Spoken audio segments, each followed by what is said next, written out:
Hello, everybody, and welcome to another interview or conversation with the famous and awesome Dr. Robert Price, New Testament scholar. Works of, well, I've written a lot of good stuff, like more recently, Jesus Christ Superstition, and one of my favorite books because I still haven't been able to get Bart Ehrman on the show. Is Bart Ehrman Interrupted? So. I kind of use your book in conjunction with his to kind of do a compare and contrast. It's very interesting to read his stuff side by side with yours because it puts a lot of things in perspective, I think. Yeah, that's what I'm trying to do. I don't mean to just refute him, though I do respond to him. I figured the best framework was to say a lot of people who like me like him, and yet there are big differences. So let me do as sympathetic and ironic a treatment as I can, just showing where we differ and why.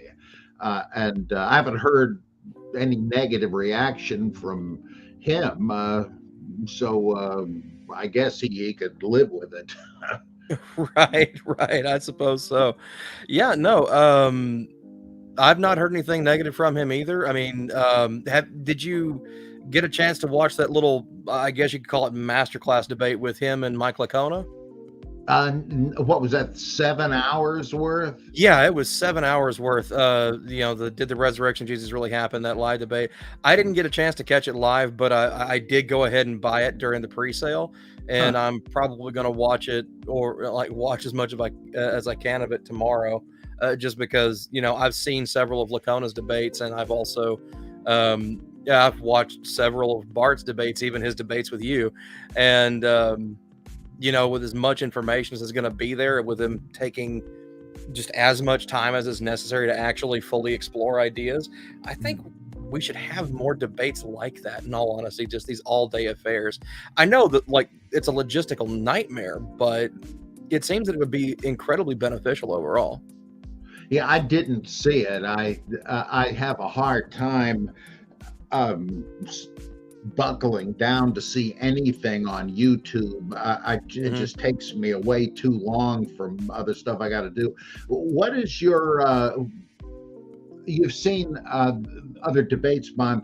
What's your impression of each, and how cogent they are generally or not? And so I think the most recent debate of yours that I watched with Bart, I want to say was y'all's 2012 or 2013 debate. It was before Richard Carrier put out his mythicism book on Jesus and whatnot. And I honestly, I listened to both points of view.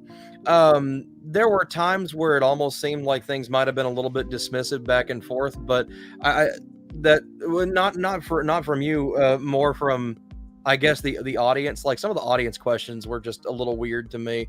There was one where this dude was just kind of just laughing the entire time as he's trying to ask you a question, as if he wasn't fully present in the moment, and it was weird. But as far as the cogency of it, I mean, I listened to both sides. I find things that I agree with and disagree with on both sides. Like, I kind of lean towards Bart on the idea of, well, it's really not much of a stretch to, agree that a man named Jesus may have existed at some point. And so, I mean, that's an incredibly low bar for any kind of burden of proof. But there again, when you get into the whole legend building aspect of it, when it comes to from one book to the next in the Gospels, a lot of your stuff starts to make a whole bunch of sense, especially when you extrapolate it and look at the potential interpolations of ideas like you've described in the past, such as, I want to say it was in I can't remember. You'll have to correct me if I'm wrong. It's been a while since I actually sat down and read it, but I want to say it was in the Johannine epistles, maybe, where the sweat and blood thing came into play, and that seemed to be an interpolation on your part, or what you thought was an interpolation, and it seems to make sense. Yeah, that may be in the Gospel of John, where I think so. Yeah, that's in the context. Bart is very reluctant to admit there's an interpolation where we don't have manuscript evidence, like manuscripts that lack the proposed interpolation. If there were, like for instance, the earliest manuscripts don't have the end of Mark that we have with the Right. snake handling and the poison drinking and stuff. So he doesn't have a problem with that. But if you don't have manuscripts and you're just going by internal evidence considerations, he really doesn't want to do that. Though the problem is you have to, if you don't have manuscripts, you have to ultimately be agnostic as to whether it was originally written as we now read it. You can't just flip that over into fideism and say, well, I'm just going to believe that it was exactly the way it reads now. You don't know that. And so you Right. have to kind of get thrown back on the next best thing you can do and say, well, are there uh, discontinuities where it seems to interrupt the flow, and does it not quite fit what was just said? Without definitive evidence, your judgment cannot be definitive either. Like nobody would say that the blood and water and the spear and all that is as definitely original as, I'm sorry, as definitely secondary as the long ending of Mark. But you can't just rule it out. There are degrees of probability, but and it's funny to me that he does the same thing with Josephus, right? Hmm. Where the only manuscripts we have Josephus sounding like a Christian. But if Josephus really wrote it, he wouldn't have said Jesus was the Christ. And so, well, let's just snip that out and assume Christians added it. Hey, wait a minute. And if it was originally in that passage, the passage can't, as a whole, cannot have been in Josephus. And so it's a funny double standard. And a lot of people do that. It really surprises me that I don't see the problem. I don't know. I guess maybe it's because they're looking at it just from potentially they're evaluating them differently. Maybe a less critical eye towards what they consider to be what is considered a historic text, regardless of how any one person or individual believes that or expects that. I don't know. I guess maybe it's that internal critique. They look at them as two different types of sources, and so perhaps they're not as ready to apply that additional level of critique like they would towards, say, a biblical source versus an extra biblical source. Even though the extra biblical sources themselves, to me, I have to agree with another YouTuber on this, Paulogia, in that ultimately all of these quote unquote extra biblical sources still fall back on and refer directly to the Gospels themselves. And so it seems like just as massive feedback loop. And so it almost feels like you have to critique these extra biblical historic texts as severely as you would the religious text itself, because they rely on each other so much. That's right. Yeah. Somebody pointed out how it looks like Josephus, what they call the Testimonium Flavianum. Testimonium Flimsianum, as you would call it, of Luke 24. And I hadn't really thought of that, but I thought, well, son of a gun, I guess it does. And so again, you can't absolutely prove it, but then again, if there is real doubt, you can't just pretend that it's a settled matter and appeal to it as a piece of evidence. It's a lot of funny things go on in this field, and by that I just mean puzzling or seemingly inconsistent, and who knows what motivates it. But what do you think of Mike Licona's approach? I've met him and like him a lot. but the only real exposure I have had to him in a debate situation really wasn't one. It was some years ago. It was it was over the telephone, where I was supposed to be debating Mike and Gary Habermas, who also, by the way, is a great guy. Right, And right. we just got stuck on one point where we couldn't agree. So I kind of knew what Gary thought, but with Hmm. Mike, I didn't get much of an idea. Yet I know he's written books that are, many hundreds of pages, but it's kind of a blank. What do you have any impressions of his approach or anything?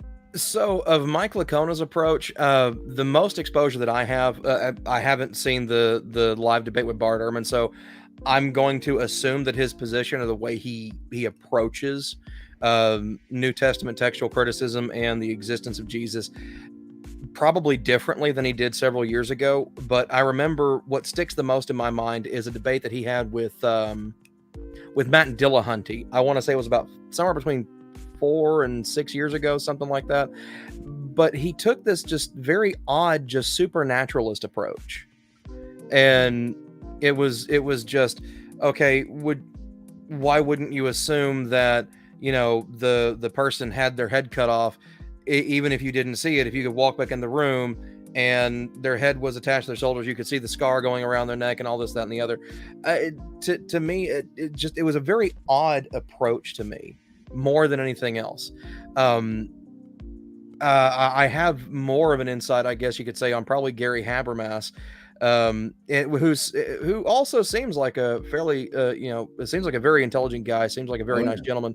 I don't know. I guess I understand that scholarly texts, or what you're intending to be a scholarly text, take a while to produce, especially when you're running down sources, making sure you're trying to find as close to, primary source documents as you possibly can with a particular subject.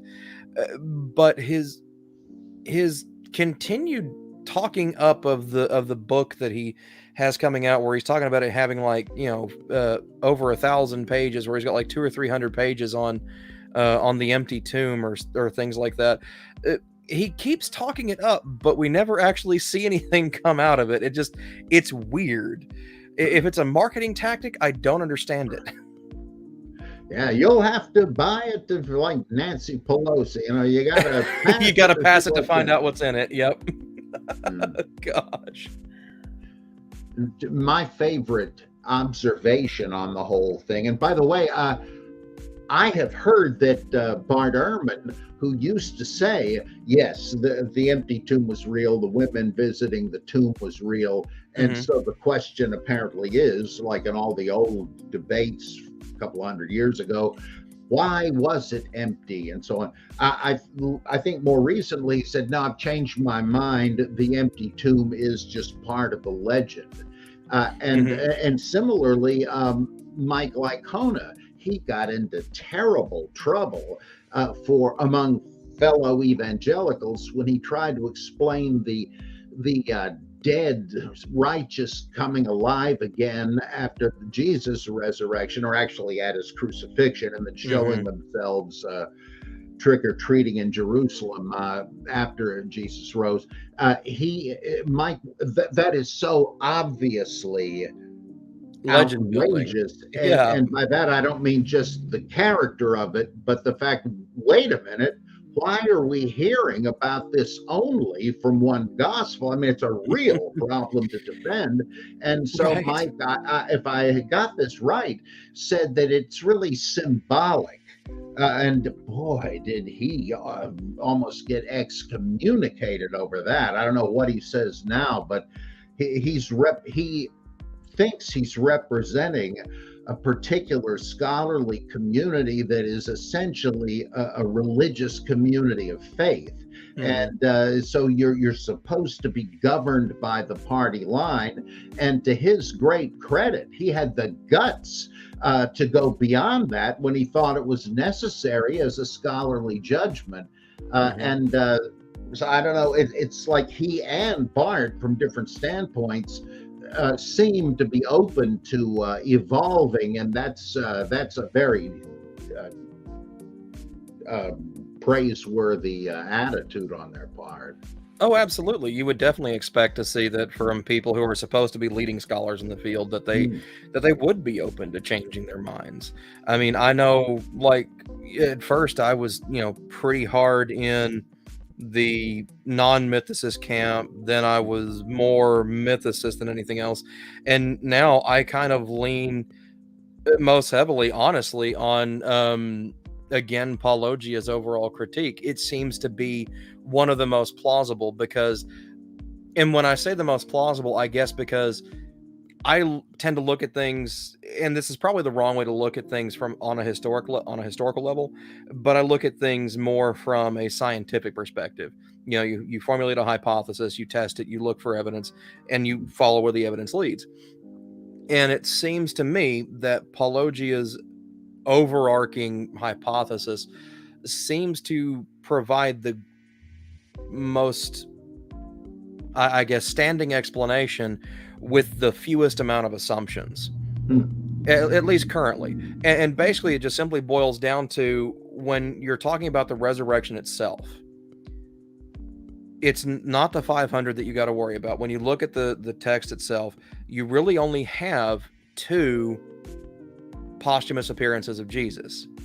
You have the Damascus Road appearance, and then the initial appearance to oh my gosh, I would have to blank on an apostle's name right then, wouldn't I?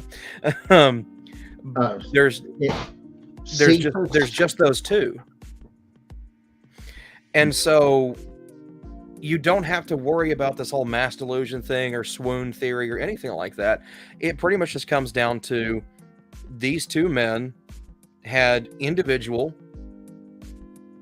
grief-stricken potential hallucinations or experiences, and they were mistaken about what actually happened, and they honestly believed it, even though it was a mistaken belief.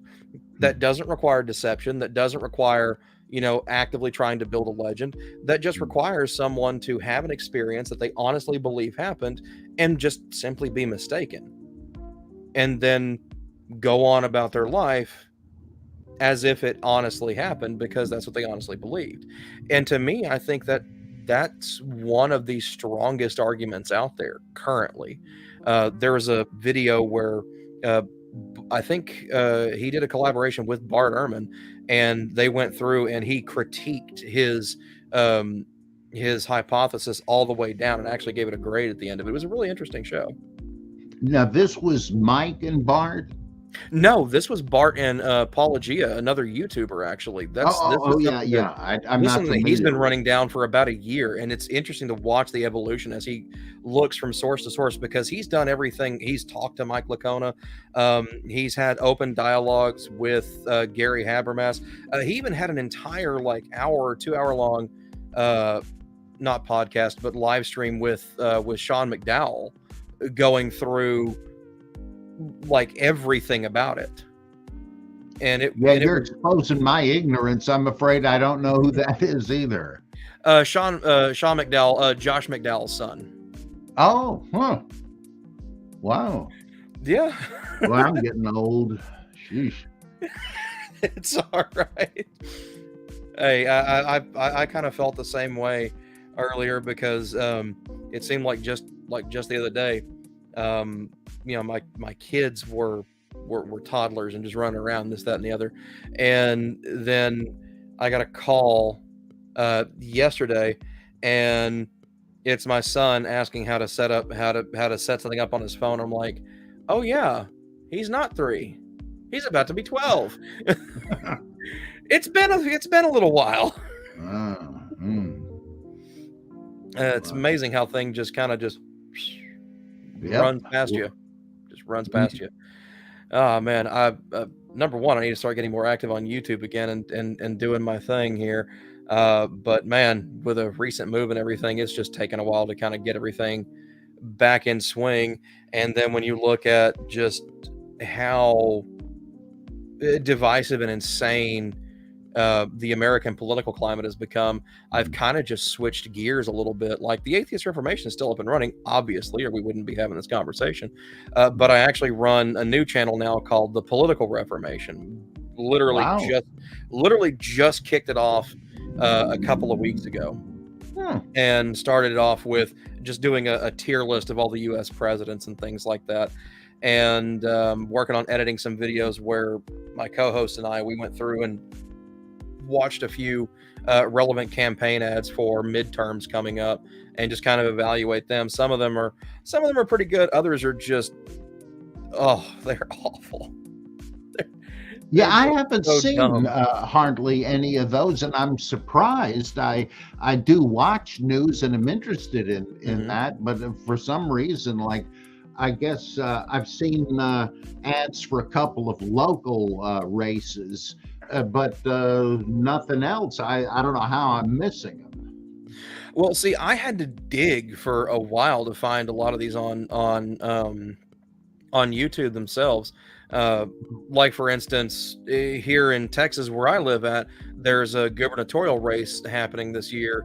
The incumbent Greg Abbott is going up against who I think is soon to be three-time loser Beto O'Rourke, because he's run for office two other times before this and he lost both, and now he's going for governor of Texas. I don't know what he thinks he'll accomplish doing that, but it's going to be interesting to see. But all he's done is he's put out like a single campaign announcement last November, I want to say, and he really hasn't done much else. I mean, in all honesty, he was the only, I think he was the only Democrat in the primaries for running for Texas governor this time around.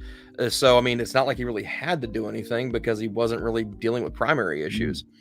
And so that was one thing that we looked at. He has like this whole 3-minute ad where he talks a lot but doesn't really say anything. And then another one is we look at one of Abbott's campaign spots. It's not even really a campaign spot. It's just a random commercial, like talking about border security and this, that, and the other. And it's just, it's not very well done. It overlooks a great deal of things. Like it makes the whole thing about the issues that we're having in some parts of Texas with illegal fentanyl use. But it makes the entire thing about that instead of looking at the border crisis as a whole and the fact that we have an incredibly broken immigration system that hasn't had any real reform or updates in the last century. And so, yeah, it doesn't really, I don't know. It's definitely a very political ad as opposed to addressing an actual issue, I guess I could say.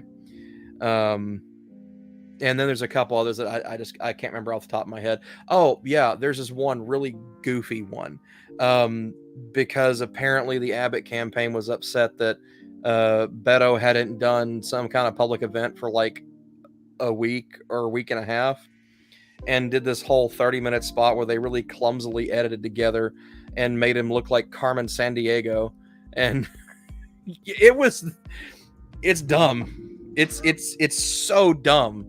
Like there are no words for how dumb that 30-second video is. It's just bad. I can believe that guy has no substance whatever, or if he does, he's keeping it a secret pretty well. I don't know who's worse, him or Buttigieg, another cipher. Another ventriloquist dummy. It's just amazing these guys ever got anywhere. I mean, they can be as liberal as the day is long. At least, there could be substance to them, but it's just nothing. Right. And see, when Buttigieg first came on the scene, I wanted to like the guy because, like, he was saying, he said a lot of things that were making sense. I didn't agree with everything, but there were a lot of things that made sense. And then suddenly it started sounding very repetitive. Everything sounded scripted, and it kind of felt to me as though he wasn't actually running, or if he was running, that he didn't really have a voice of his own. And he was essentially parroting talking points that were provided to him by somebody else. Now, whether or not that's true, he's come out since then and said, no, that's all really him and things like that. And I have no reason to just completely disbelieve the guy. Maybe he's just not that great at public speaking when you put him on the spot. Who knows? A lot of people are like that. But yeah, no, the last 3 presidential races have been just an absolute nightmare. Just at least the last 3. Gosh. And in fact, because of just how polarizing all this nonsense is, when we did the presidential tier list and all that, I purposely left out Obama, Trump, and Biden. Completely left them out. And a lot of it, honestly, stems from when I look at things from a historic perspective. More of my experience is in looking at, either large chunks of world history or specific chunks of American history. And I feel it's really unfair to any leader to judge them, especially an elected leader.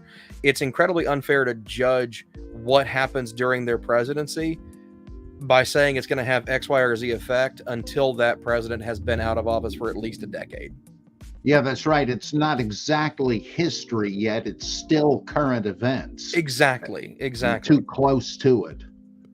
Right. And that was kind of my take on it. I even felt weird judging Bush's presidency, but it was like, you know what? It ended in 2008. That was 2009 technically. That's 13 years ago.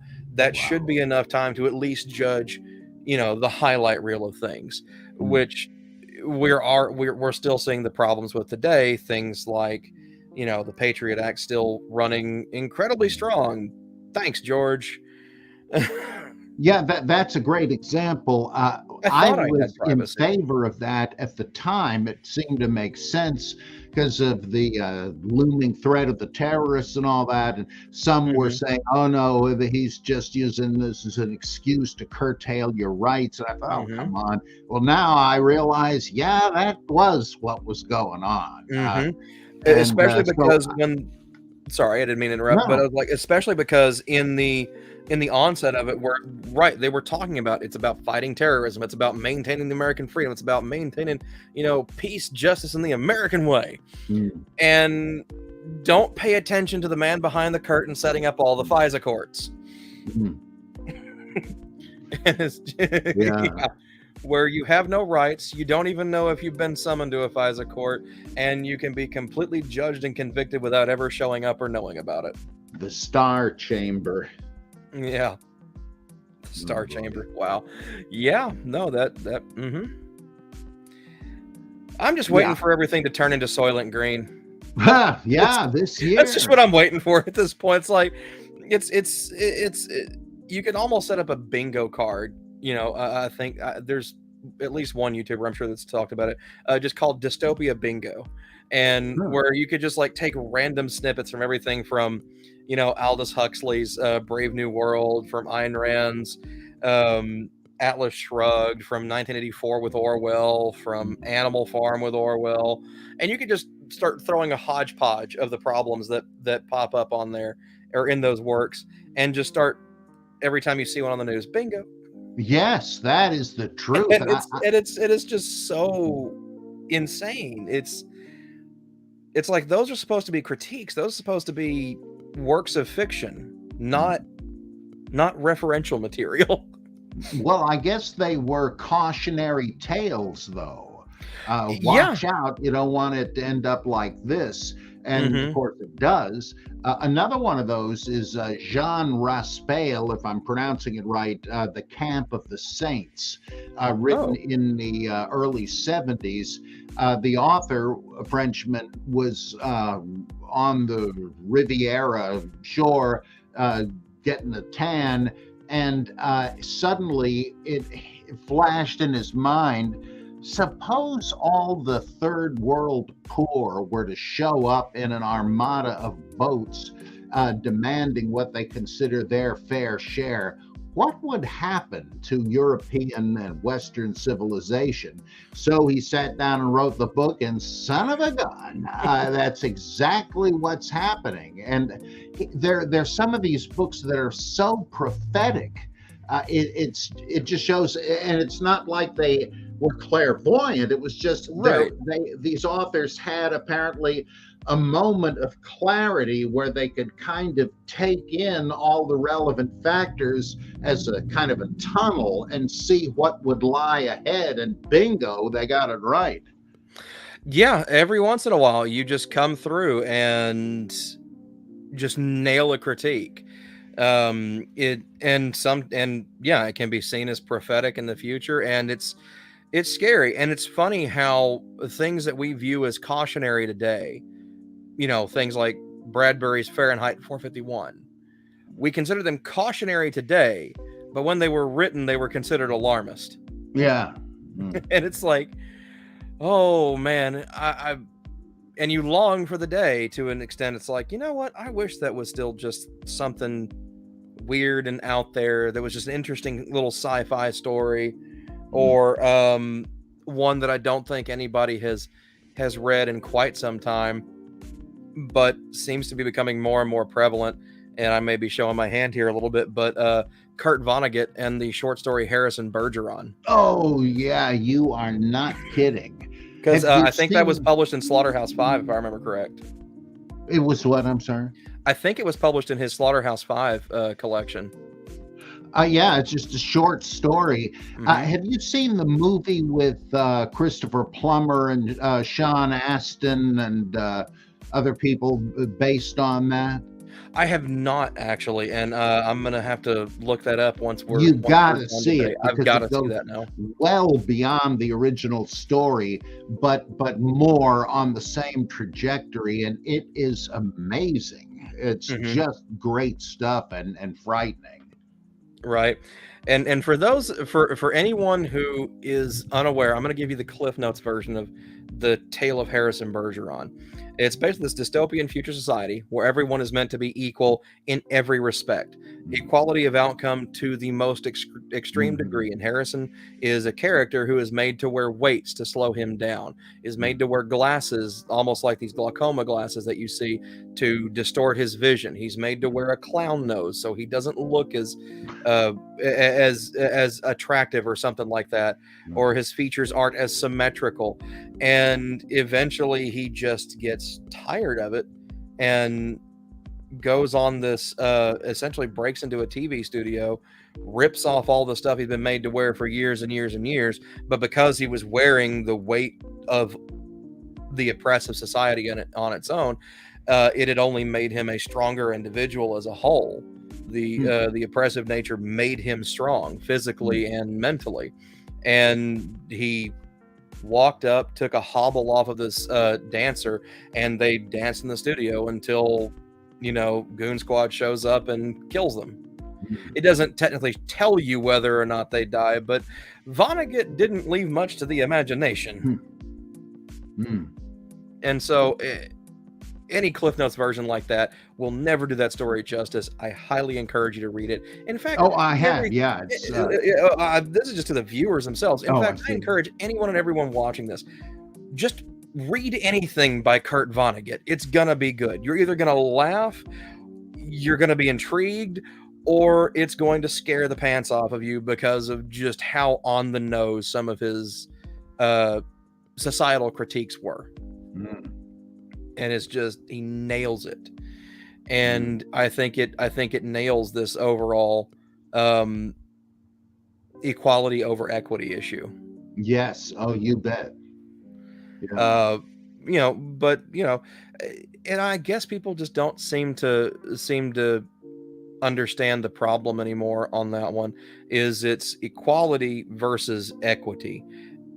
And people conflate the terms as if they mean the same thing when they don't. Right. Whereas equality is just everyone is the same, or everyone has the same thing. Whereas equity is more, we do everything in our power to remove every barrier stopping you from getting to that point of equality. And then it's up to you. Also, there's a big dose of pretending that everyone has reached equality. And regardless of, like, it's like the end result, the bottom line is the whole thing. So any way we can manipulate it upward is just as good as any other. So whereas you can trace the poor performance of different ethnic groups in America in education and so on, it's like people are rightly afraid of what would happen if you said, well, that's because those groups are genetically inferior. Not only is that awful, it's ridiculous. I mean, right? It's completely false. It's demonstrably false. Like we wouldn't even belong to the same species if that were the case. It's absurd. But why don't, I mean, if you want to take the liberal view, which I do on this, isn't it obvious that the educational opportunities are bad because of the way real estate was sold, redlining and all that, and that had to do with Jim Crow and ultimately slavery. If you want an environmental explanation, which is the only relevant possibility, right? You can pretty much. The thing to do is to somehow enhance the early educational experience, or further back to the roots of it. But it doesn't help anybody to say, well, let's just pretend that they did have the equal education and preparation and just dole out jobs based on your pigmentation and so on. You're doing nobody any favor. And you're going to just go ahead. Or the issue of claiming that everyone gets the same educational opportunities because of the institution of standardized testing.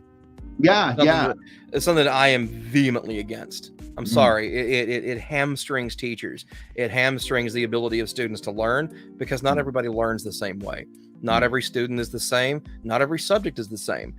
Some topics require more focus than others. And to teach everything to a test that you administer year after year after year doesn't tell you anything other than, hey, they can read this test and they can comprehend the information that we put in front of them. That doesn't tell you whether or not they actually have a command over the subject itself. Yeah. And I'm tired of people pretending that it does. Yeah, it's the same fallacy again. And if we just have people bone up on the content of the standardized test, that's, even if they do well, that, I should say, that is no indication that they really have been educated. How can people? Right. And you don't even find out. And here's the thing. The people who suffer from it the most are the kids, hands down.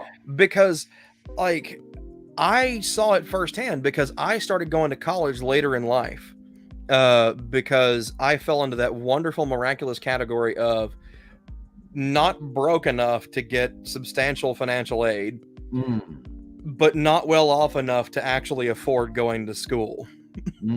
And so I had to wait until later in life.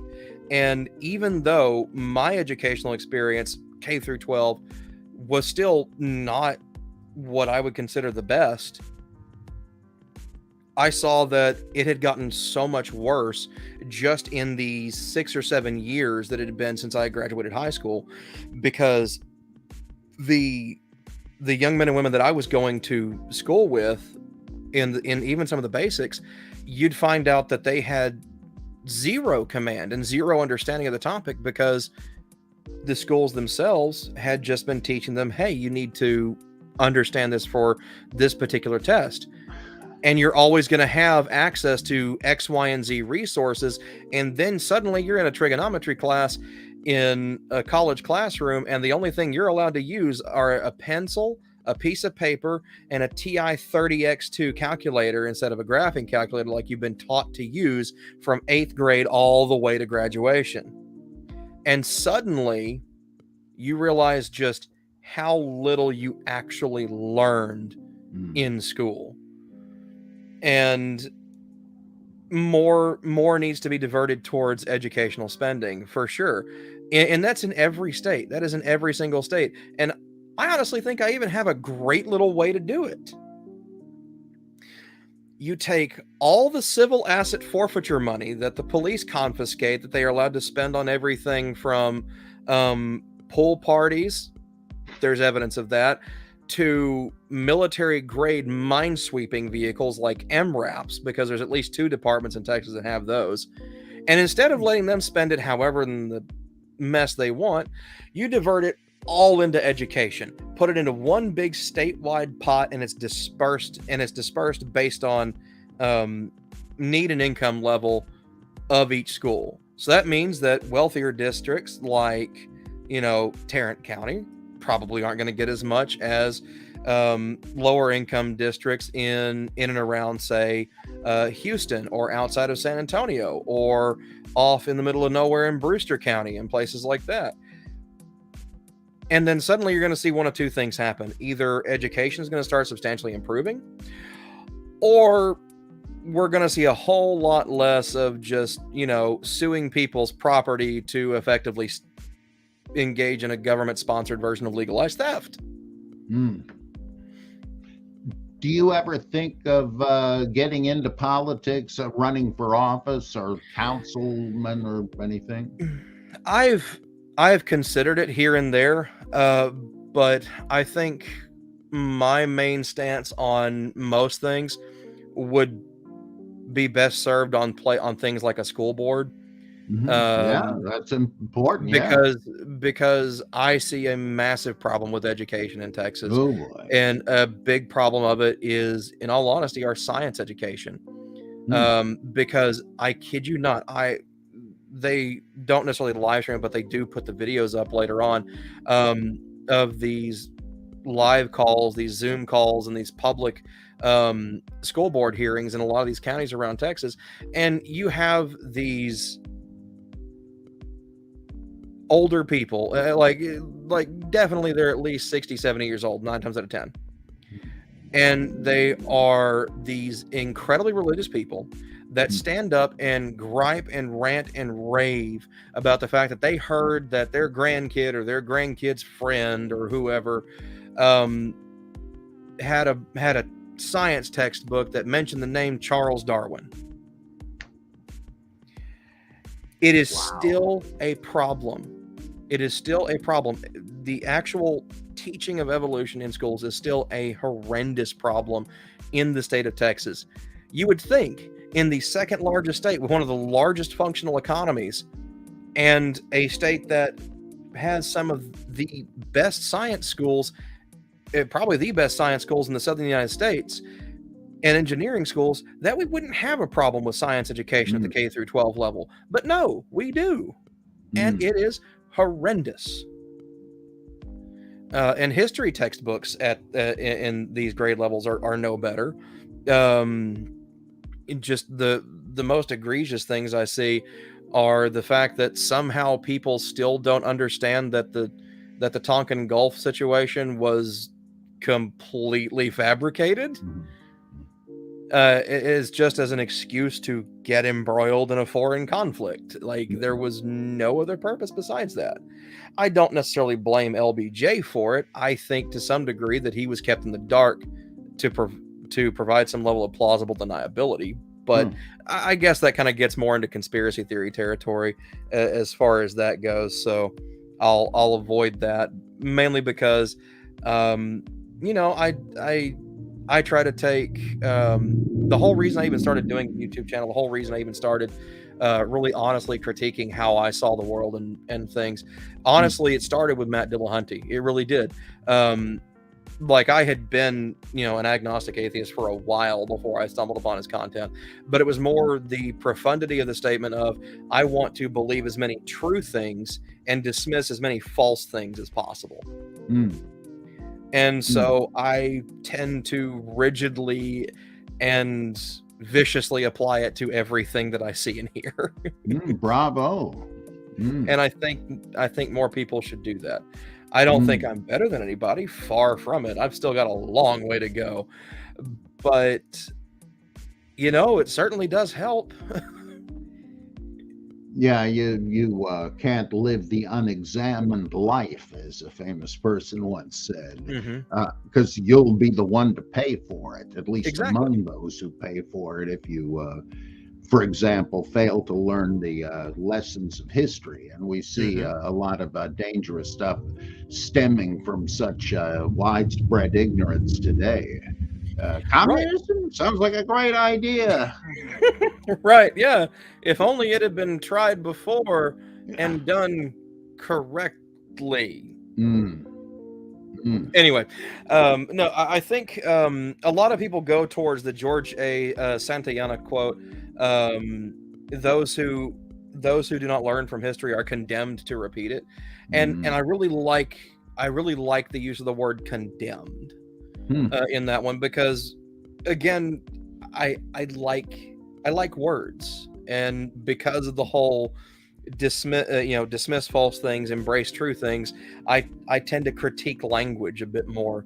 um I don't appreciate when gross overgeneralizations are made about particular topics, and it's like the English language is far from being an easy language to understand and learn. Even the majority of English speakers don't understand the language, but we've got over 600 some odd thousand words. We have the singularly most descriptive language on the planet, and we don't even use half of it. mm. And I think that is, I think that's almost a crime unto itself, not of the English language itself, but I think it's a crime that people don't seem to realize it. Uh, and then to take it a step further past George Santayana, one of my favorite quotes, in fact, one that I'm actually planning on getting a tattoo of at some point because it's that good of a quote, is Alexei Carroll. Um, I'm going to paraphrase it because gendered language and all that. It's like it just says a person cannot remake themselves without suffering, for they are both the clay and the sculptor. Hmm. Hmm. Yeah, And so this to brings up honestly all. grow, Oh, go you ahead. have to break parts of yourself down. Hmm. Like you must be ready to embrace some level of suffering as a part of growth. Yeah, yeah, no way around that. Right. It's like otherwise, it's like you've already turned into the butterfly, but you're unwilling to burst out of the cocoon. Hmm. Um, And then uh, eventually you're just going to turn back to Jello, I guess. I don't know. the prophecy of newspeak has come to Yeah. pass, and I notice in some of the flack I get, it becomes pretty obvious to me that because I'm a Republican, I am called a racist, a homophobe, etc. And I wonder, Hmm. what have I said that would make people think that? And then I realize, oh, yes, it's newspeak. They've redefined Republican to mean all those things. So they don't need any further evidence. Or one of those things in particular, I was talking to Hanny Salem the other day about this. We're talking about homosexuality and Right. The new biblical podcast that you're attitudes toward it doing. and so on. And I said, the idea that if you, like, I'm all in favor of gay rights and of gays themselves, the whole thing. Uh, but I know there are people that have reasoned opposition to homosexuality and consider it either physically perilous or immoral in some way. Now, those arguments do not really move me, but they are attempts to, their opinions are the result of a thought process. So I chafe when people like that are called homophobes. It's not like they have an unreasoning fear like Hmm. Bela Lugosi in the movie The Black Cat, where he just goes into hysterics when he sees a cat, pulls out a gun and shoots it. Like, that's a phobia. But Right.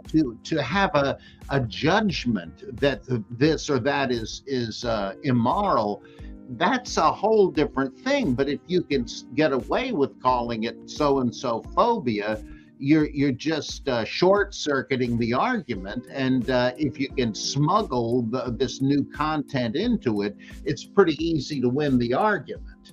And I really hate that. I think to some degree, and this, I'm going to lean back on philosophy on this for a minute. I think perhaps because, okay, it seems that today, or at least for the last several years, we're obsessed with labeling things. Mm-hmm. It doesn't matter for what purpose. Everything must have a label. We must have a name for this thing. It doesn't matter what the thing is, whether it be a selfie stick or a tripod. It's both and yet neither. Everything has to have some kind of a name. And I wonder if, for whatever reason, this may have something to do with the bit of a turn in philosophical thought away from universalism and more towards nominalism. Because also it kind of opens the door to the theory of language of Ferdinand de Saussure that inspired Derrida, that there is no transcendental signified, that the nature of language is not reference but difference, that a thing is defined like the outline of a jigsaw puzzle piece. It has meaning because it is not the adjacent piece, and yet requires the contrast with it to mean anything.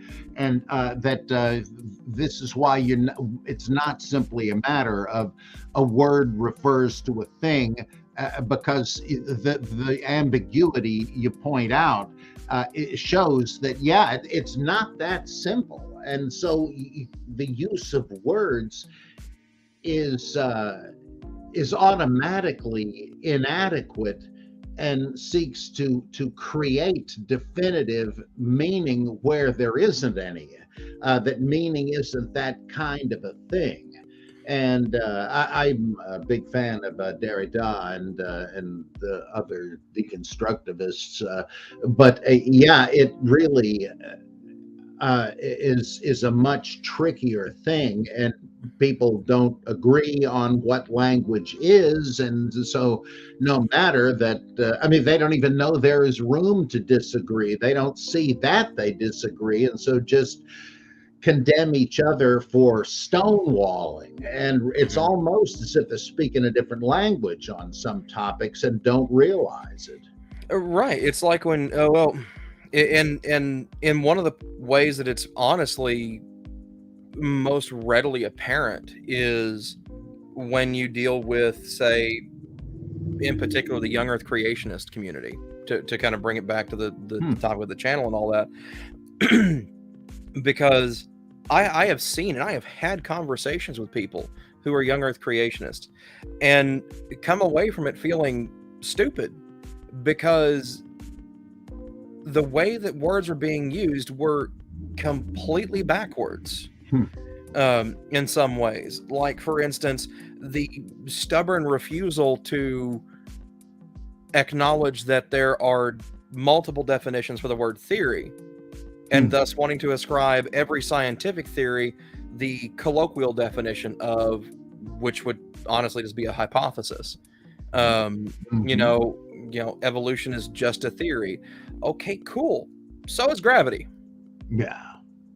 Throw something off of a building when there's not pedestrians around and see how much of a theory that really is. Yeah. See how much of a colloquial theory that actually is.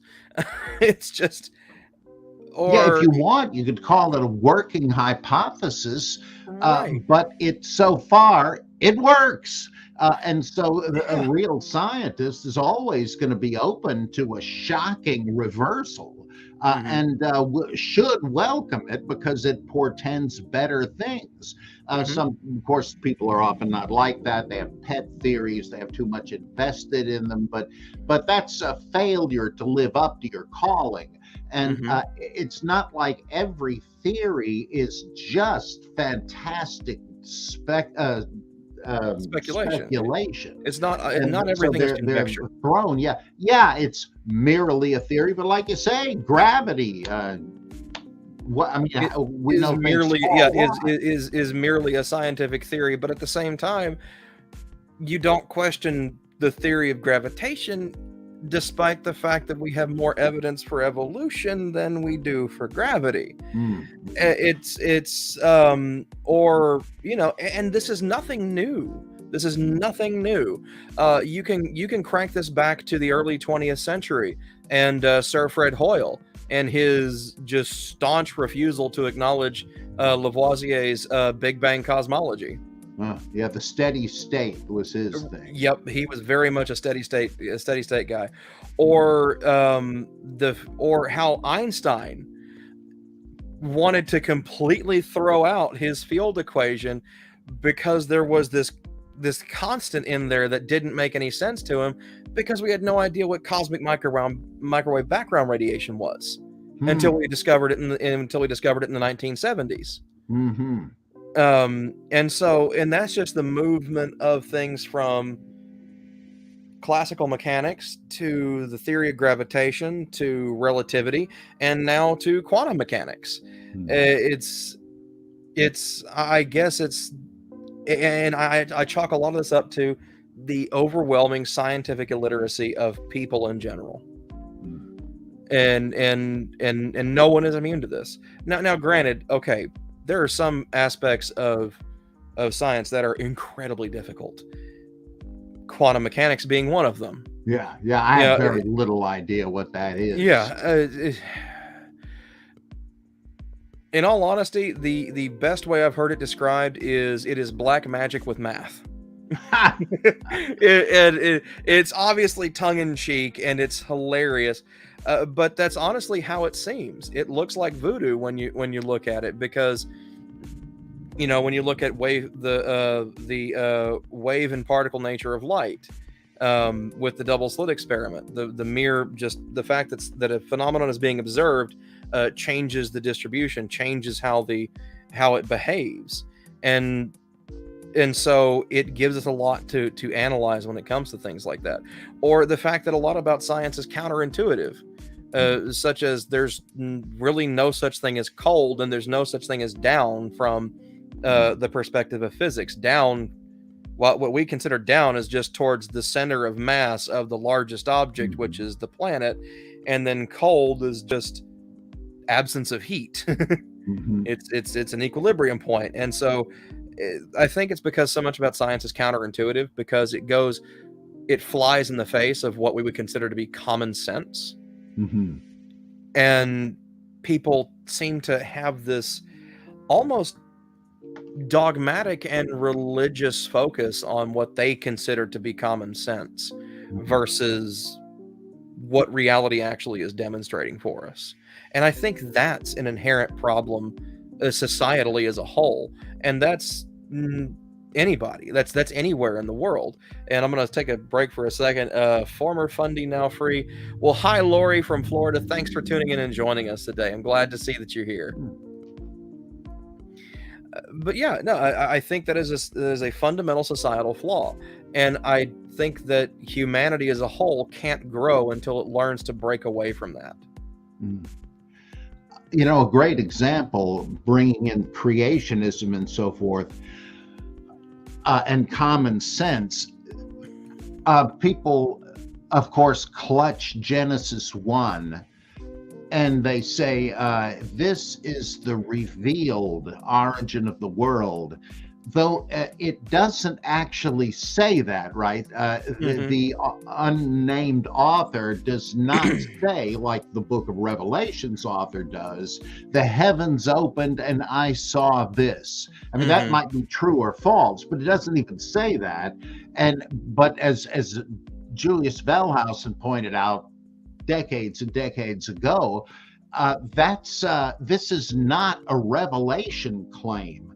what you have in the account of the gradual separation of the primordial element into all the different categories of dry land and ocean and sky and earth and stars and planets and all that. It's like a question of how do we get from one element into this world of diversity?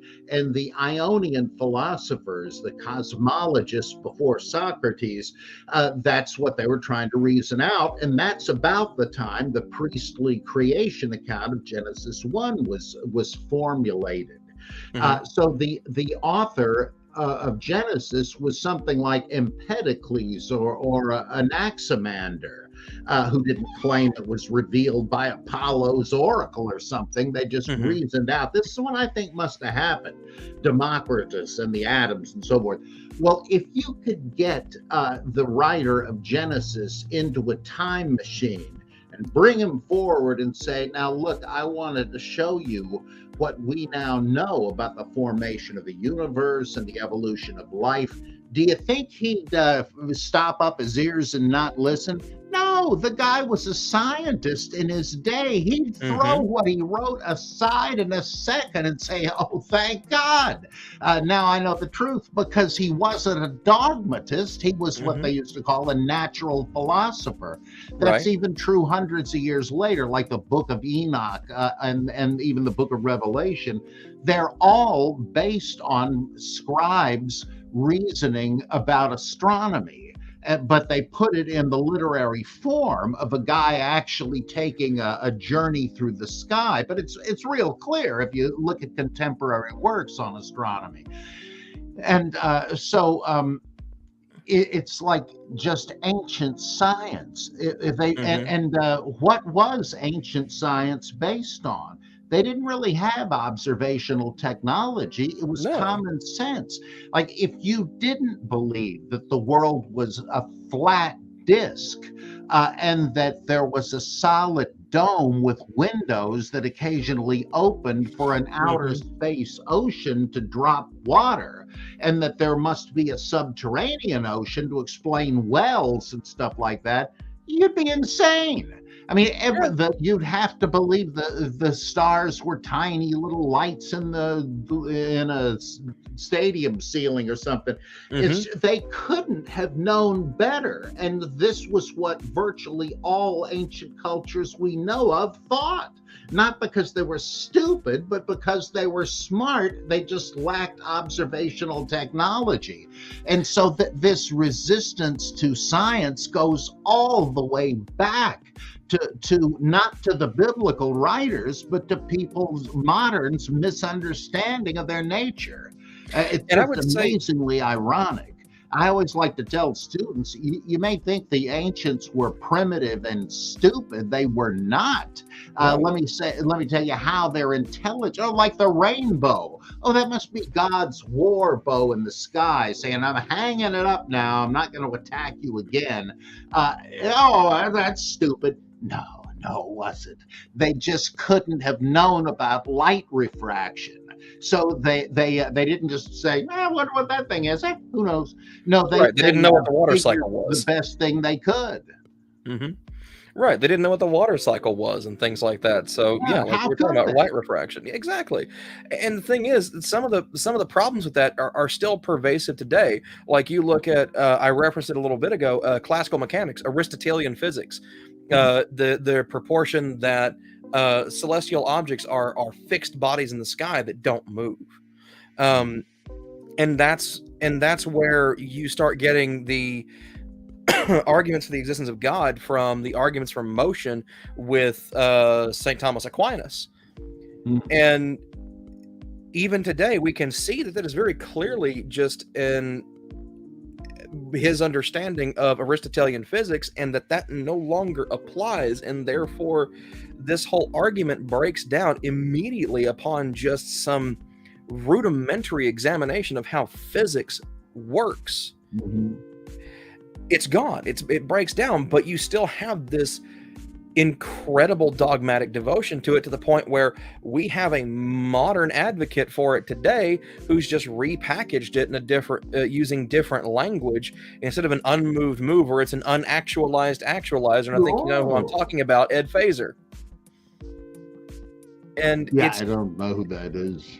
So Edward Fazer is a Catholic philosopher and apologist, who very much is a devotee of Aquinas, and he's basically repackaged a lot of Aquinas's 5 ways in. He's kind of couched it in more modern language, I suppose you could say, but at the same time has introduced. I'm not going. So, to be as charitable as possible, I'm just going to say that it seems as though the terminology he chooses to use, instead of unmoved mover and moving to unactualized actualizer and stuff like that, while it may be an attempt to be more descriptive or use more particular language to be as accurate as possible, and that's the charitable version I'm going to give him on that one, it does seem to come across almost as though it's a deliberate obfuscation. Yeah. To deliberately confuse someone who's reading it. It's like you're reading through unactualized actualizer. I'm like, wait, hang on, are we dealing with accounting? What is an actuary doing in here? And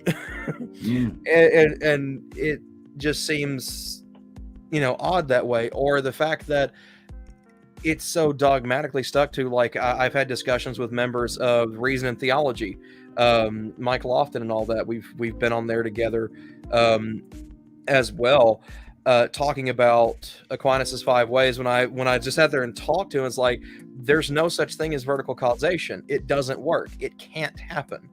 When he's like, well, no, it's vertical causation. These things happen simultaneously. No, you're talking about causation.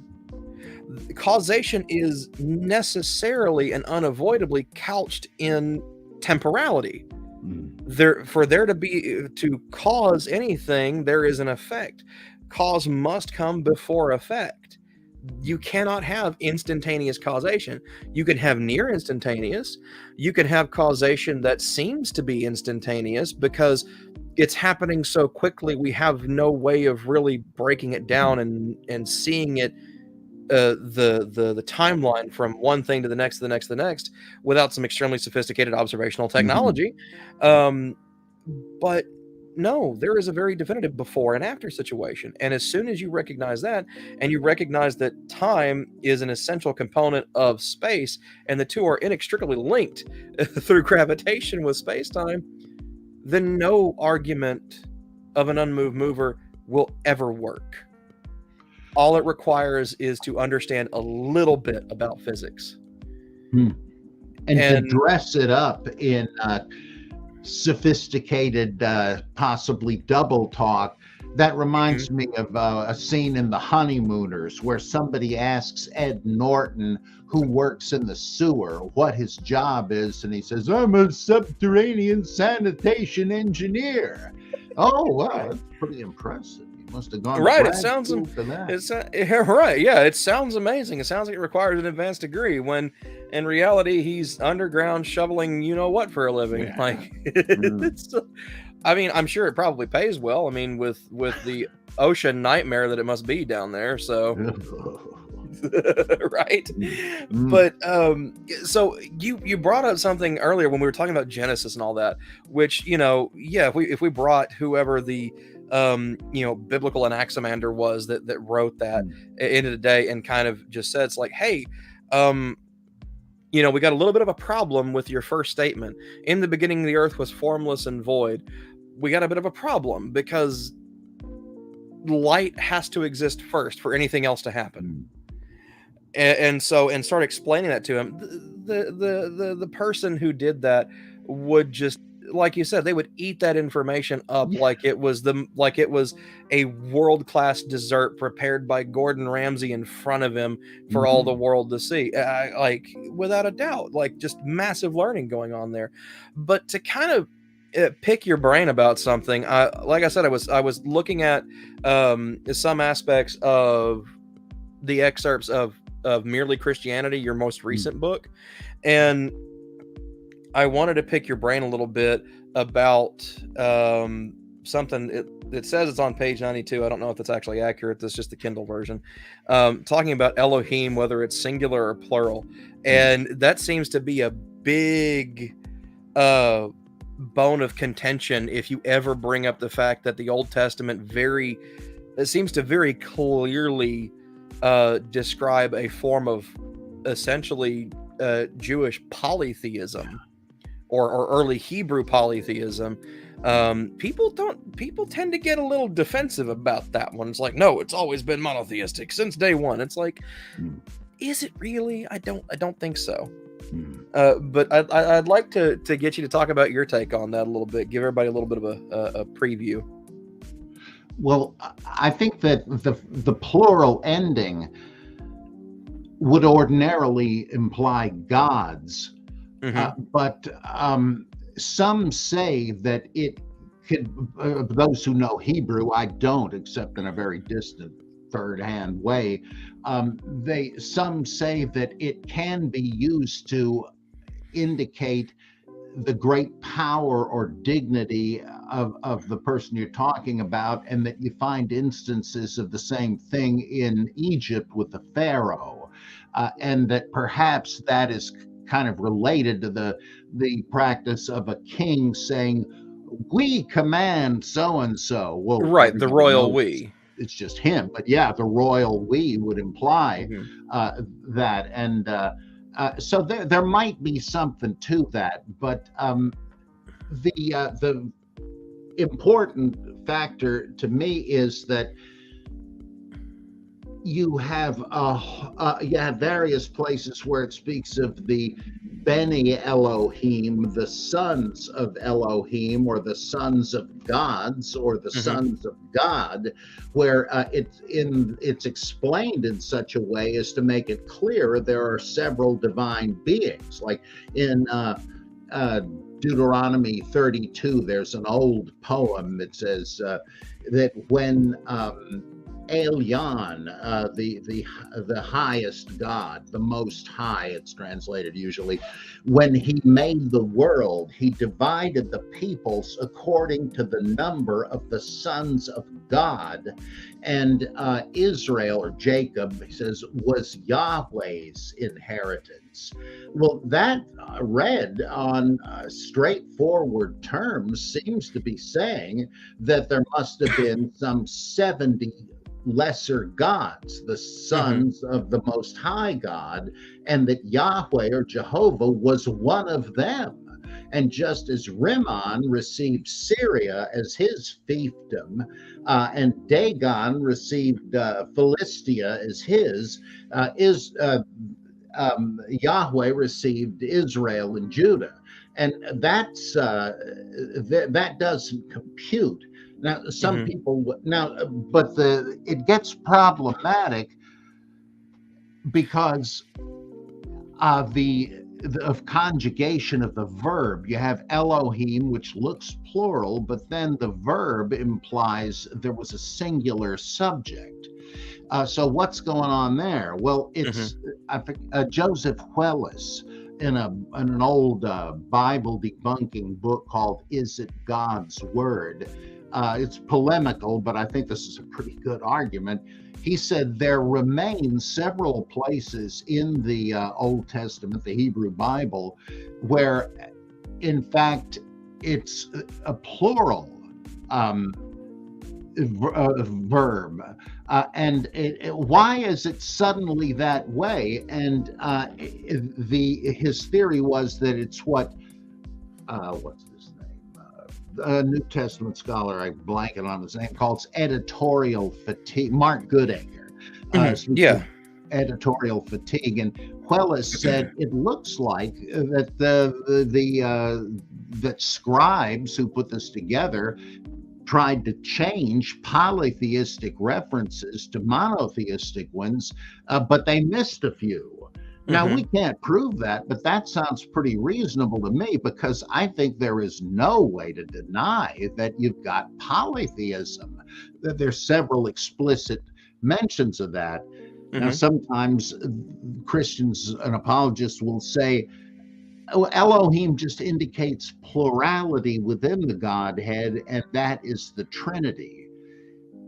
If you knew they believed in the Trinity, that might be plausible, but you're completely begging the question. Right. Similarly, when people say, oh, the New Testament teaches the Trinity, because, for instance, baptizing them in the name of the Father, the Son, and the Holy Spirit, well, there you go.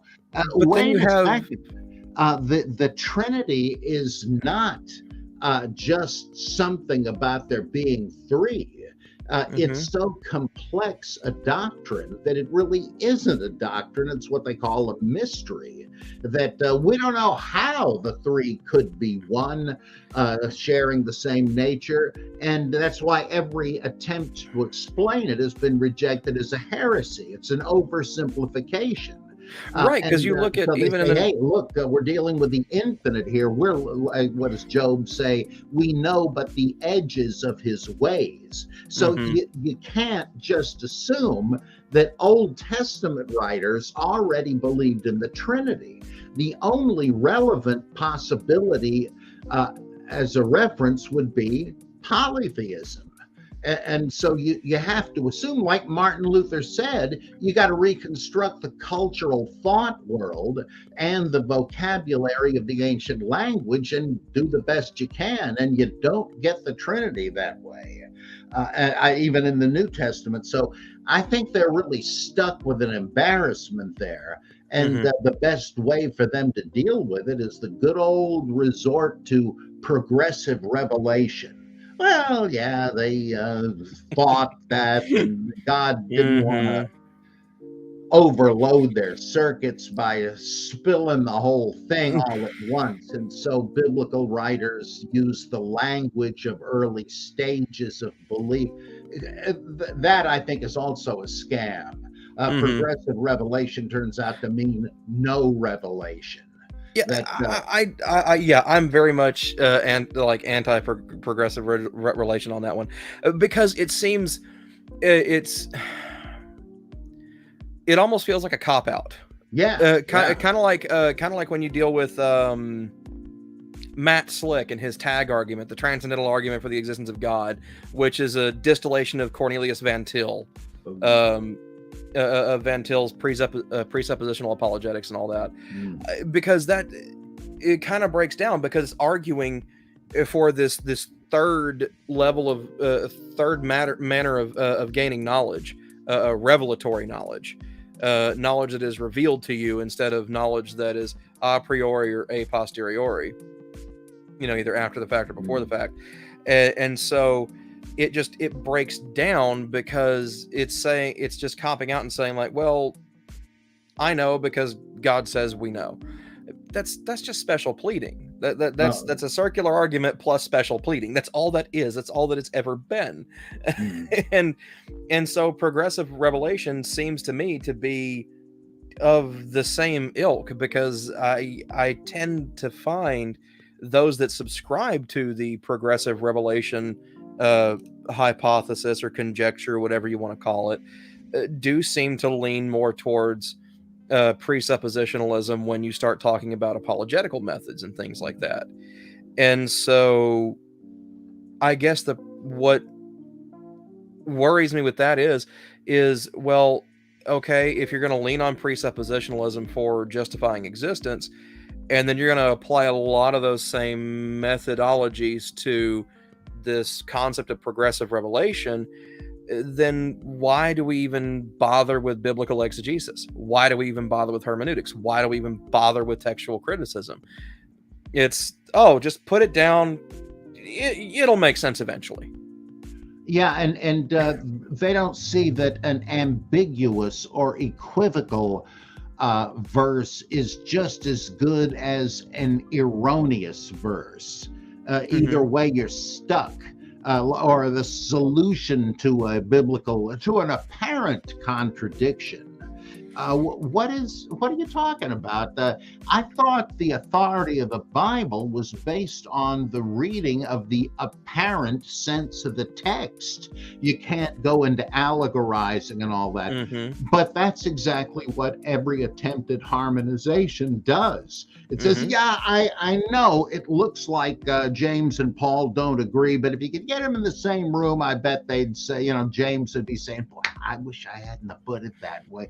But how do you know? I mean, you're Right. just fantasizing here, and ultimately you're going to pick the one you like over the one you don't like, and pretend the one you don't like means the same thing as the one you like. It's Right. just it collapses on itself. Right. It's like when they try to say it's not a contradiction when you have the words of Christ completely antonymical or completely antithetical to what is described as God saying. The Lord says such and such and such, and then you have Jesus say things that are apparently contradictory. Like where God says, like, all who come to me are welcome, but then you have Jesus saying, well, no one gets to the Father but through me. But that's not a contradiction. Well, you could say that it's like what in the Quran they call an abrogation, which is kind of what the New Testament says about the ceremonial law of the Old Testament, that it had built-in obsolescence. It wasn't intended to be forever. That's sort of, I can see that, but the problem is, as I believe you're just indicating, how do we know that what we swear by now is not going to prove to have been just some provisional thing that will be swept away? But also, like in the Quran, it says that Allah is so sovereign in his freedom that you can't even hold him to his promises. Whoa, boy, that's a goodie. But that's kind of what you're saying.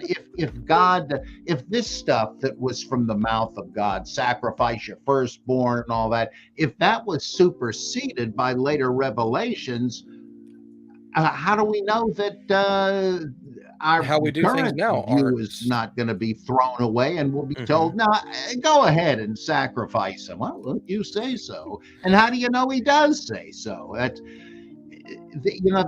on an even more fundamental level, it has recently occurred to me that when apologists say that that we can know, we can make the resurrection of Jesus seem very plausible. And well, somebody might say, well, suppose somebody comes up with a better argument tomorrow, as Paul warned might happen in early 1 Corinthians. You got to suppose somebody finds the bones of Jesus, like in a whole bunch of novels they do. Can you be sure that's not going to happen? Oh, yeah, I'm sure of that. Well, on what basis? You're obviously not tentative in your judgment, as all historians and scientists must be. How is it you know this? Well, they know it by faith. Well, I immediately think of Rudolf Steiner and Edgar Casey and people that could tell you all sorts of things about Jesus that you never heard of and aren't in any historical source, but they've read the Akashic records. Like, how is your epistemology any different from that? How do you know that they're wrong and you're right? It's just a throw of the dice. At that point, there's just as much justification for that as, say, our collective belief that there is an ancient race of elder gods dwelling outside of our reality that we will be snuffed out of existence as soon as them so much as wakes up from a nap. One of Lovecraft's correspondents, a guy named William Lumley, no relation to Brian Lumley, I hasten to point out, he was an eccentric and told Lovecraft You know, you and Clark Ashton Smith and Robert E. Howard, I know you think you're writing fiction, but I wish you'd realize that you're the unwitting mouthpieces of the old ones you describe. The old true jihad. Possible, but I guess to kind of circle back to the pluralistic, the potential pluralistic nature of God or Elion or Elohim in the Old Testament, reading it as it being a polytheistic pantheon, it seems to make sense because it kind of fits in with other things that we found in the region that the Old Testament apparently takes place. Like I think you make reference to the Ugaritic texts and the many different gods that share the name Baal, because Baal is a title, not a name. And it seems as though the same is the case for El.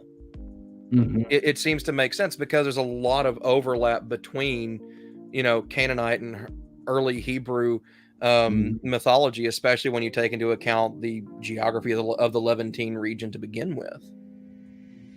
Yeah, that's true. And in fact, in a couple of these ancient sources, it says Baal's name is Yah, and it's transliterated Y-A-W, but it's obviously a short form of Yahweh. And that shouldn't be much of a surprise, since in Hosea it says, "The day is coming when you will no longer refer to me as my Baal, but rather my husband," and so forth. Sure enough, if you look at those Ugaritic texts, the myths of Baal and Yahweh seem to be the same thing. Both are storm and warrior gods who ride through the sky on storm clouds and use the lightning bolts as their javelins and so on. What's the difference? It's the same thing, really, and it shouldn't be a surprise since their languages are almost the same. Right. And really, the ancient Israelites simply were one more subdivision of Canaanites, like the Moabites and the Edomites and the Christianites and so on. Right, and it gets even more apparent when you look at, say, Daniel, the book of Daniel. Like with the whole thing about the dragon, and it doesn't really make a lot of sense that Yahweh is ruling beside himself, and so it doesn't make sense. It does, and I guess that could just be because I don't understand or have even learned anything about ancient Hebrew aside from a few words here or there, but I don't know. It just seems to me that you can't really rule beside yourself if you're the same person, unless you have got the most wicked case of dissociative identity disorder the world has ever seen. And in fact, that is just like the Baal texts, where after coming back from being killed in a battle with Mot, the death monster, and Yam, the sea personified, Baal rises from the dead and becomes co-regent with El. What happens in Daniel 7? From the ocean depths, there's Yam, or Tahom, which is the same as Tiamat, a Babylonian dragon. He rises from the various chimera-like monsters come up, and apparently they're dispatched, because then there comes one, in contrast, like a son of man, and he is given authority over all languages and nations and sits beside the one who is Ancient of Days. Why do they even call him that? Well, because in all the versions of the dragon combat myth, the dragons, who are the original progenitors of the gods, oddly enough, are threatening the gods, who are too old and superannuated to get off their butts and do anything about it. And the young warrior god, who is a thunder god, whether it's Indra or Baal or Marduk or whatever, he steps forward and says, "Look, I'll take care of this if you will make me the new king of gods when I'm done." Sure, anything you say. And he goes into combat, which is described in great detail in the Enuma Elish. Oh yeah, it's a great read. The dragons, and sure enough, he's enthroned as the new king of the gods. That's exactly what Daniel 7 is describing. It's preserving that, reapplying it to the struggles of the writer's day in the mid-2nd century BC, but that's obviously what it originally was.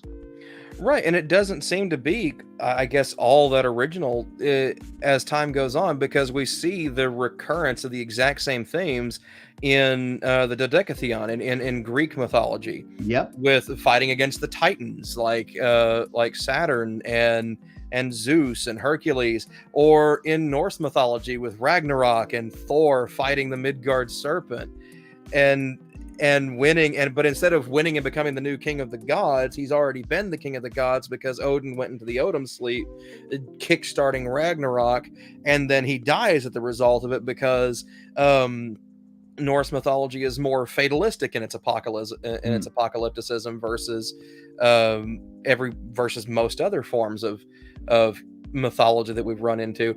And it just seems, and this is why I can never just out and out dismiss the mythicist approach to Jesus in the New Testament, because there are so many different parallels. Yes, there are some very distinct, detailed differences between stories. I don't think there's some overarching, master mythological meta narrative that exists in the far-flung past or anything, though there seems to be the potential for that with discoveries of ancient archaeological sites such as the Göbekli Tepe.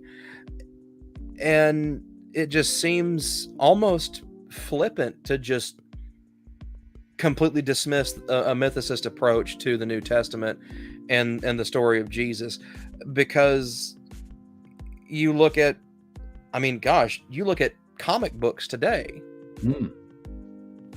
You look at Spider-Man or the X-Men, especially Marvel comics. There's so many references to modern place names, to actual living people and historical figures having participated in some of the events. I wouldn't be surprised if we were able to take a time machine from now to 1,000 years from now.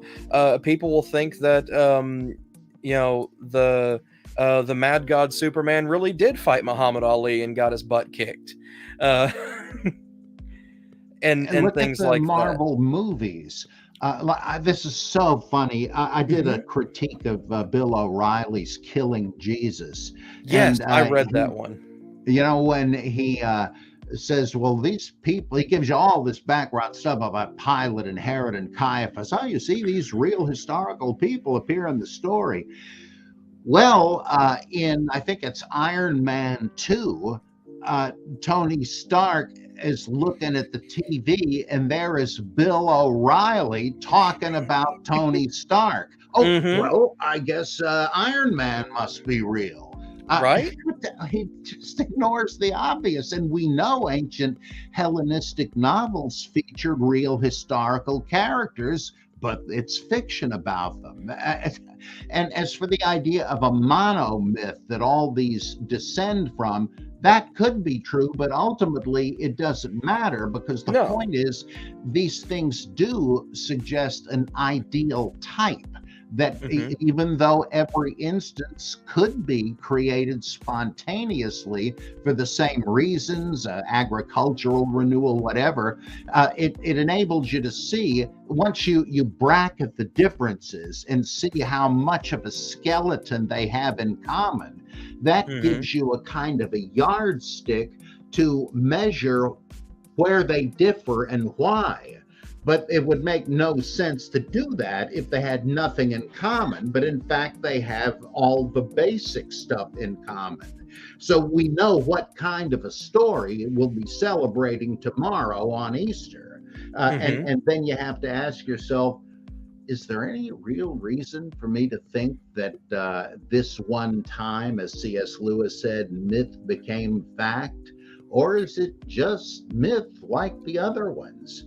And Lewis says, well, yeah. But you see, God actually inspired all the pagan versions ahead of time in sort of a typology.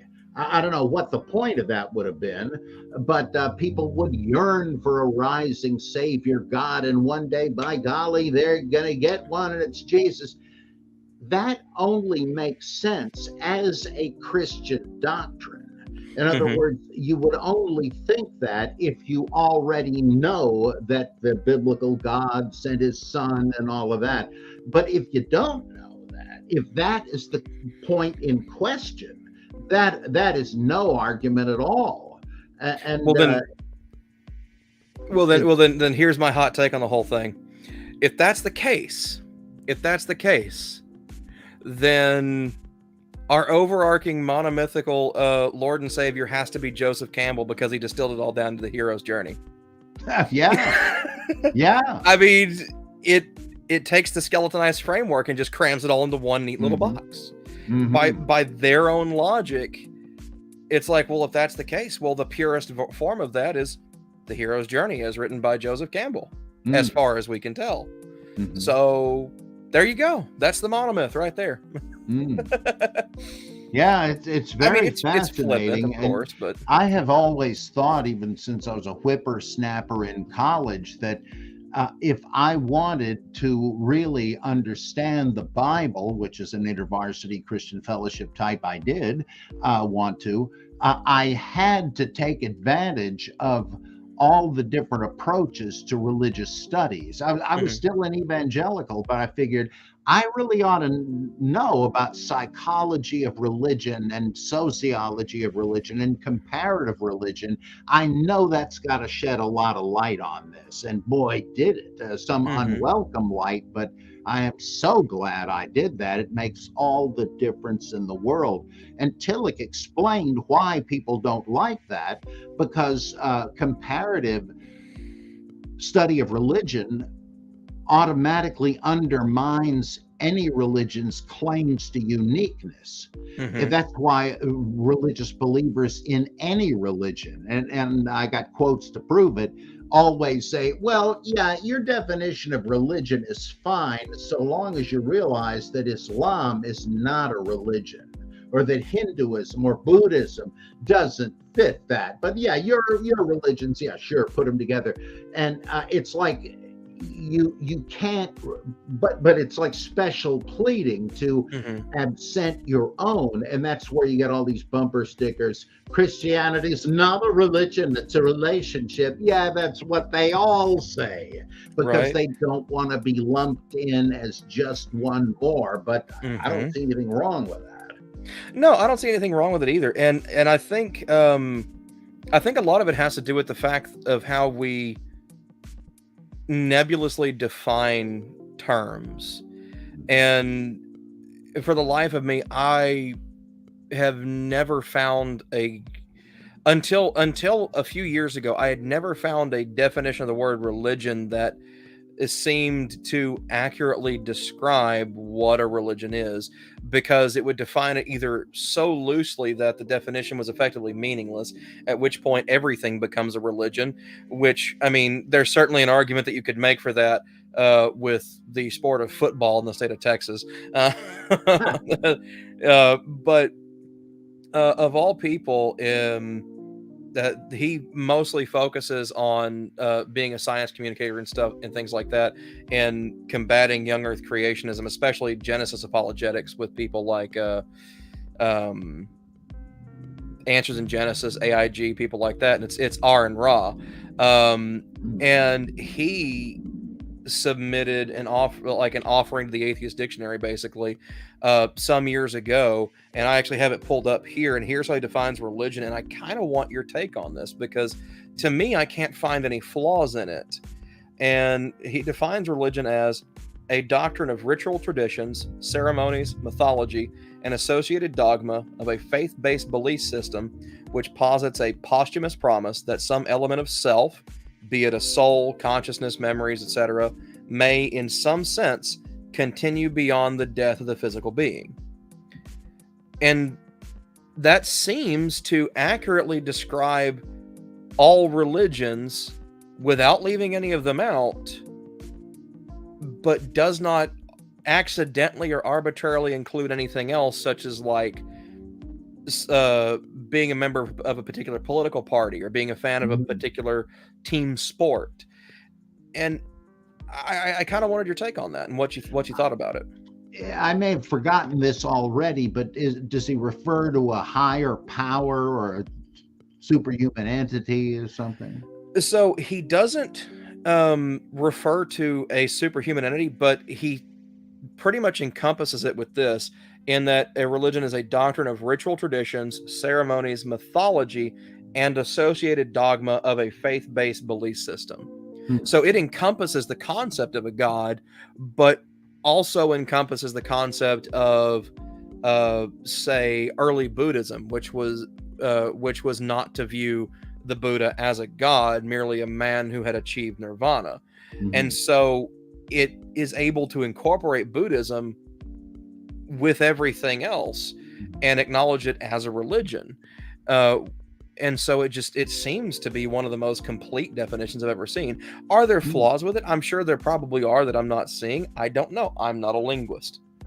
Well, they don't all necessarily have survival after death, but there again, I don't think there's a problem if somebody has a feature that is not explicitly mentioned, because this is a great example of a kind of a paradigm, an ideal type.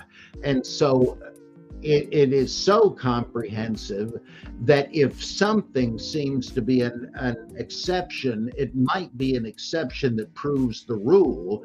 And so you're driven to say, now, why doesn't this one conform to this definition in this particular aspect? Well, you're going to find a reason for that. So I think that is a real good yeah, because I've heard people critique it, saying that it I've heard people critique it, saying that it doesn't take into account Hinduism, but I honestly think it does, because it says that some element of self may, in some sense, continue beyond the death of the physical being. To me, that incorporates reincarnation fantastically, because that version of you's dead, but your soul reincarnates after it's been measured against its level of karma or whatever.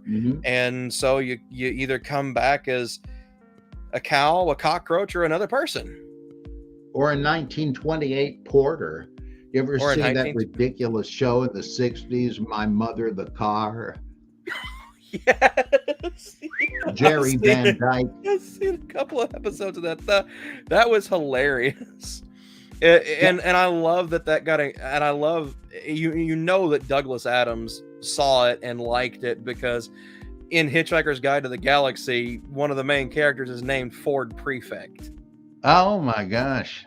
And the reason why is there's this kind of, like, for me, this headcanon assumption that perhaps in observing Earth before coming down to it, Ford Prefect had seen that television show, My Mother the Car, and thought that they were the dominant form of life on Earth, because she was a very domineering character as the 1968 Porter.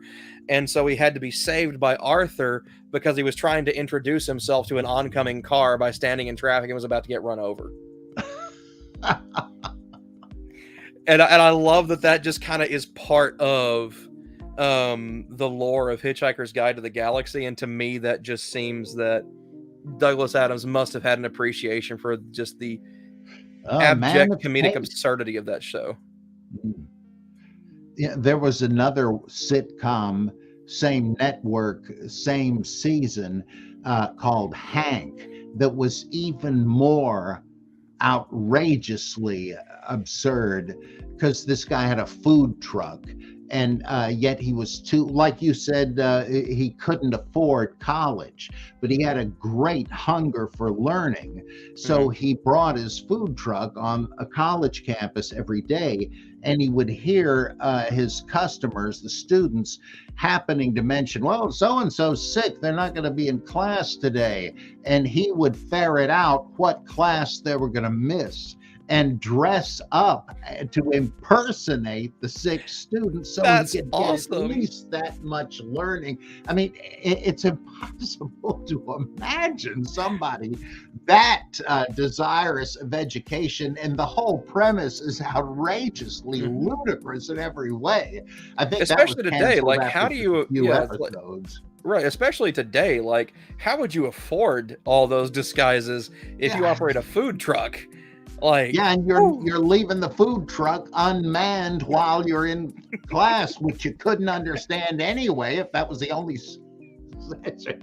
right. I don't know why anybody thought that made any sense, even as a comical premise, but there is a note to be admired in there that they thought it was plausible that a guy would be that eager to learn. That's good.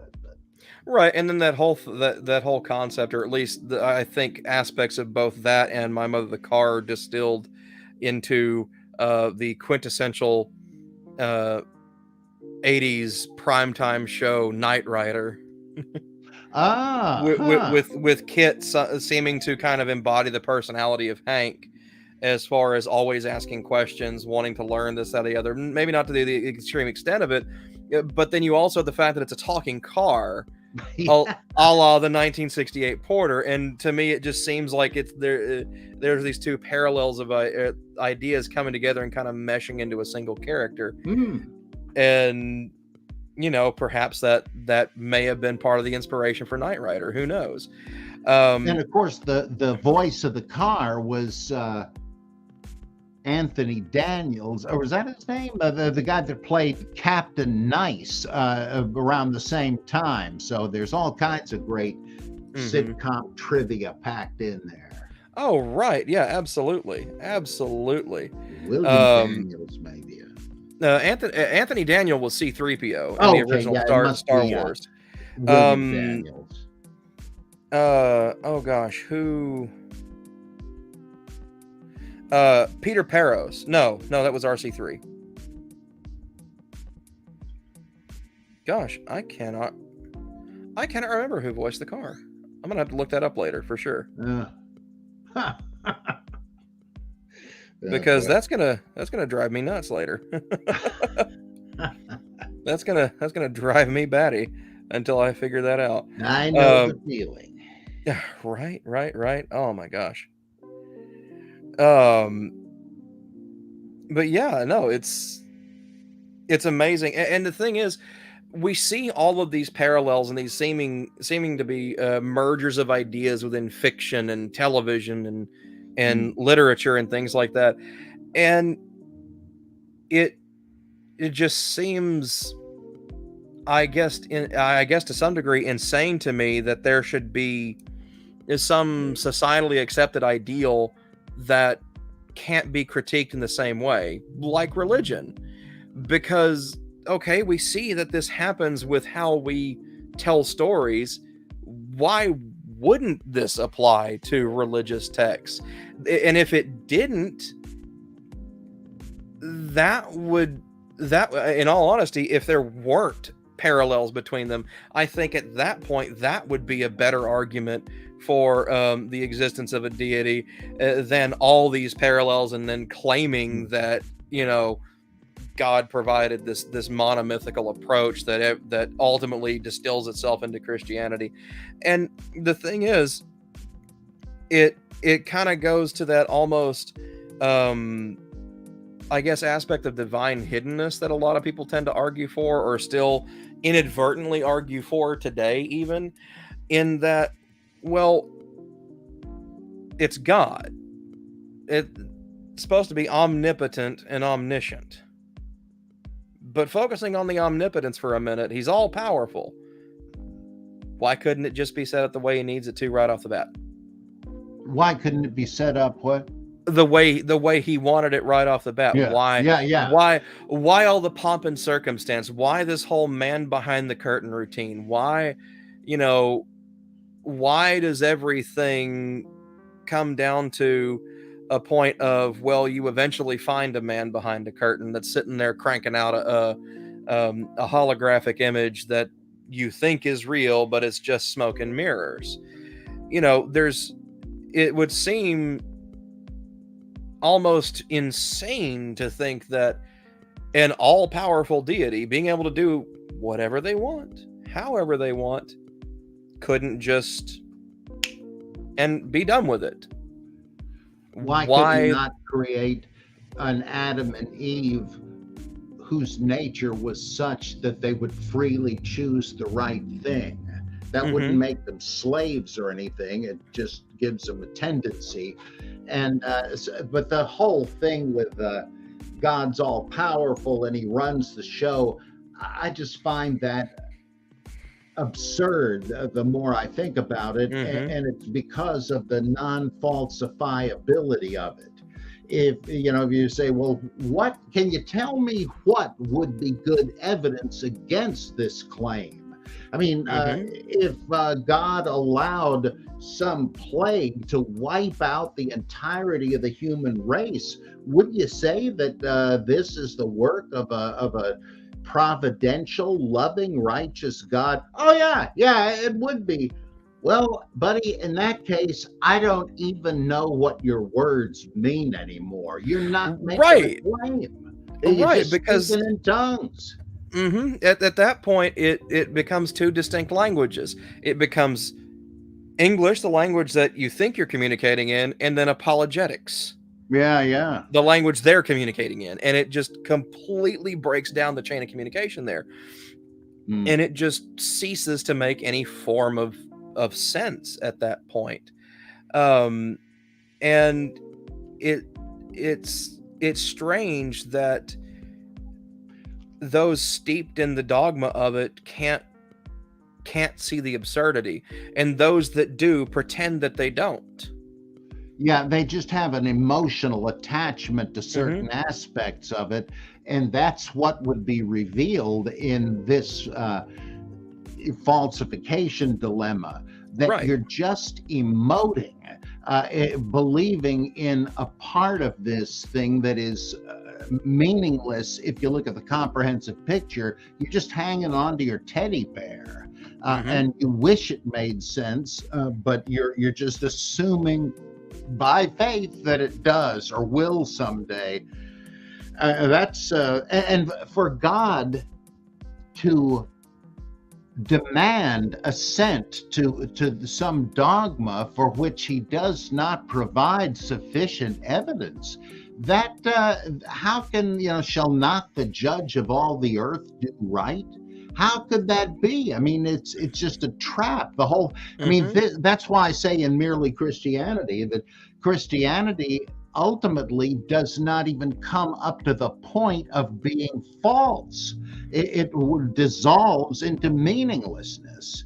The same thing with the atonement and the Trinity and all this. There's just nothing there to believe. It's just sloganeering.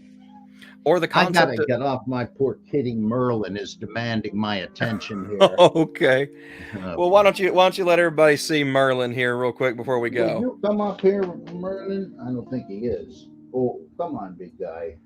Oh, he likes being petted, but he's not big on being held. Okay. He ain't gonna cooperate. That's okay. He's a beautiful Siamese cat. Oh, that's awesome.